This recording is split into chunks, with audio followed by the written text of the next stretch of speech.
about. So the NFC playoff games this week are Vikings 49ers. Which the Vikings are looking hurt. Thielen and Diggs have not, or Thielen hurt himself today. Diggs has not been in practice with an illness. Seahawks Packers. My prediction: Vikings Seahawks in the NFC Championship game. Seahawks, Packers, Vikings. Your prediction is what? Vikings over the 49ers and Seahawks over the Packers. I'm doing Niners and Packers, so the exact opposite. Wow, I'm going Niners and Seahawks. That would be a great thing to have that game a third time, and for it to be the most important game of each of your seasons. Fuck it, Packers Niners or Packers Vikings. You're just gonna. So we all picked a different combination. Because I can see both of them happening. All right. Actually, to be honest, they're going to be great games. Very excited for the divisional round across the board. I think it's going to be great playoffs. I'm super happy that the Patriots are out. I know you guys are super happy that the Eagles are out. So we're all pretty safe. We just need the Packers to get eliminated, and I don't give a fuck who wins, and I can just enjoy the fucking Super Bowl. I'm going to say this before we get to the AFC. This might be one of the best years as far as talent-wise, from top to bottom of every team that's been in there. With the exception of the Eagles, but I think the Eagles are also an asterisk because half of their team was missing. Like, in the hospital. I agree, and I think the funny thing, the season as a whole, and I know I said this, I don't know if I said this on the podcast, but someone pointed out on Twitter about 6 weeks ago that they find it funny that the MVP race has come down to 5 black quarterbacks and a white running back. That is...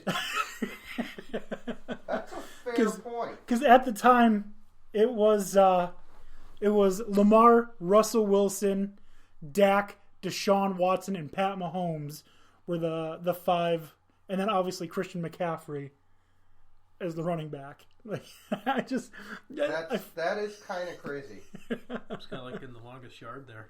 Imagine that 10 years ago. That's hard to even fathom 10 years ago.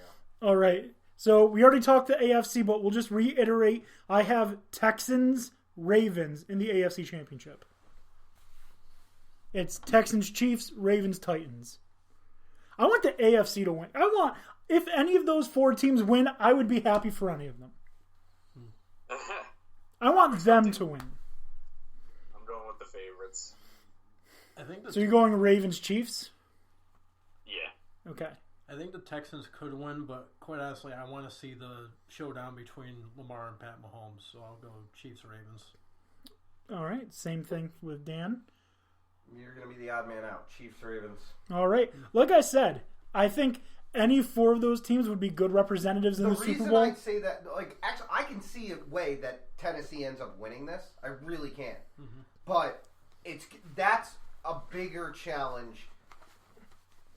That's a big challenge, and they'd have to control the ball, keep it out of Lamar Jackson. But I don't know. The Baltimore just has a good defense. They're a good all-around team. I think they're going to be ready to go. And Harbaugh has been here before. He's climbed this mountain. That's why I'm going with the Ravens. Now, the Chiefs, it's not so much the Chiefs as it's the inconsistency of the Texans for me. They are a team that one week looks amazing, another week looks barely capable. Yeah. And that is a concern to me. On the road, in Arrowhead, it's not an easy stadium to play. Like, I'll tell you this right now. If that game was not in Houston and that was in Buffalo, Houston loses big time. You guys are going to laugh at me, but did you guys, are you doing the pick stuff in the Sports Jungle? Yes. Mine was way off. Mine too. I had the Saints. I had the Bills beating the Ravens in the AFC Championship game. And, I didn't have that. And I had the Saints beating the Packers in the NFC Championship game. I had the Saints going to the Super Bowl, but I only had the Bills winning one round. They weren't getting out after that. Well, the Bills would have played the Chiefs. Yeah. Yet and still. Yeah. I had them beating the Chiefs. I don't think I had them. They weren't beating the that. Chiefs. They weren't that elite level of talent yet. But the Chiefs look I'd like have to shit. go back into the jungle because, I mean, to be honest with you, I love the jungle, and it's great. You love Devin. Devin, I do love. I do love Devin. It's also because she's an Ohio State fan. That's actually what gives her like 50 points. But for me, I like the jungle right now is there's like people beefing with each other, so I'm not even fucking paying attention. That's the greatest. That's the best part of the jungle. People come in, act tough, they get the shit kicked out of them, and then they run like a little bitch and they get called out. It's great. It's called the jungle for a reason. I fucking love it. I mean, I do like it because you get a lot of funny shit that comes through. That's why I don't talk shit except to people I know can take it. Like Ryan and Dave and Coleman. Yeah. Like they're the ones. Some of the guys are definitely worth getting into conversation for. Yeah. Kyle. Fucking love Kyle, despite the fact he's a Michigan fan. That's unfortunate, but he's a good one to know. Anyways, we got way off track.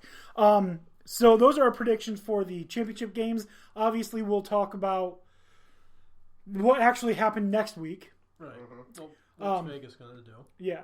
So I want to talk about something that happened last night that I'm calling shenanigans on. And if this were a radio show, that would be a tease where we go to commercial and you're on a fucking cliffhanger waiting on every fucking word I say. But because this is a live show, not on radio, where there's no commercials, I'm going to give it to you right now. Did you guys watch the Lakers-Knicks game last night? Saw the highlights. Don't even fucking look at me. Bobby Portis did not go for the ball. He wanted to smack Kentavious Caldwell-Pope right in the fucking head, and he did. Nice WWE clothesline right there. It was not even close. I was trying to make a play on the ball. His head is not the ball. Like, Dan O'Shea, did you watch it? I watched the first quarter before I got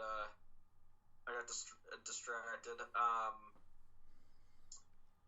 I didn't see the play in question, but I totally believe that Portis would do that.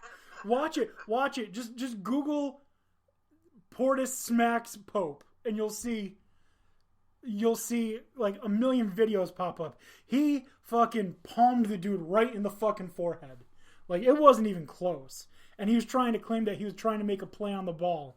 Not even, no. You still have that video up, Dan? Sure. Send it to the group, yeah. Yep. It's just insane. All right. Since no one else, well, Dan, am I wrong, Dan Beebe? No, it looked pretty legit. Like he wanted to fucking hurt him. Other than that, maybe you can make the argument. Don't look over here. I'm not fucking angry. I haven't watched a minute of that shit. Like any of it. The most I've seen is maybe a dunk that's come across my feed and like my Facebook locked up and wouldn't let me scroll further.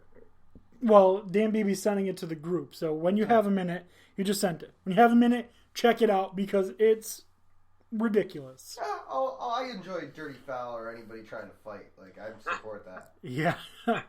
All right, so there's that. That is something I just wanted to bring up. Guys, this is the end of the show. Woo. But it would not be. Yeah, we're a little bit over where we were trying to be, but we're doing better. It would not be a Dan D'Antoni sports show if we did not have it This Week in Sports History. And usually I try not to do one on the same day, but when I saw this earlier today, I was fucking astounded. Go on. On January 8th, 1945, University of Kentucky Wildcats men's basketball team sets an NCAA record by holding Arkansas State to 6 points in a 75-6 win. Really? 75-6. Damn. For the entire game. Fuck. 6. That is... If I'm the school, I'm like, none of you motherfuckers are on scholarship. Like, gone. That hurts gone. just to hear. I feel bad for them. Right? Like, 75-6. And if I'm the Kentucky head coach, I'm like, you motherfuckers could only score 75 points on these sorry pieces of shit? Seriously, you guys suck. You're all I'm taking away half your scholarships. The half that has the food. Good luck. All of it. You're done. Dead to me. All right, guys. Calling your parents. Guys, thank you so much for listening. Thank you guys, Dan, Tony, for being here. This is a great time. I wish we could have gotten to the bowl games, but we might have to do a long episode next week, talk about the bowl games, because the national championship will have happened, and we cannot not talk about Ohio State quarterback Joe Burrow winning the national championship. Former Ohio State quarterback. I'm not one of these people that subscribes to this. I'm happy for him. We'll talk about this later. You'll get my opinion, my feelings on this. We might have to do an extended episode next week and talk NFL and all of the college bowl games, because I know Dan O'Shea is over there salivating, thinking about talking about Oregon's crazy win over Wisconsin. What a great game. One of the best I've seen in a long time. You and me both. I didn't see it when it happened, but you guys were just talking it up so much. I was watching live, and I some of the best entertainment I've ever seen, regardless of being sports, movie, TV show. It's what that game is what makes sports so exciting. I found it online. Whether I found it legally or illegally is not important. Got it. But I watched it without the commercials, which is fucking glorious. Ooh, nice. Ad blocker. Yeah, I watched a 3-hour game in 2 hours and 15 minutes. Sweet. Because there were no commercials. And it was fucking awesome. It was great. Like, I haven't seen a game that good in a long time. But anyways. We'll get there. Yep, we will talk about this next week. I want to thank you all for listening. Thank you for joining us after our 3-week holiday break. We do appreciate you spending your time with us. So for Dan, Tony, have a good night.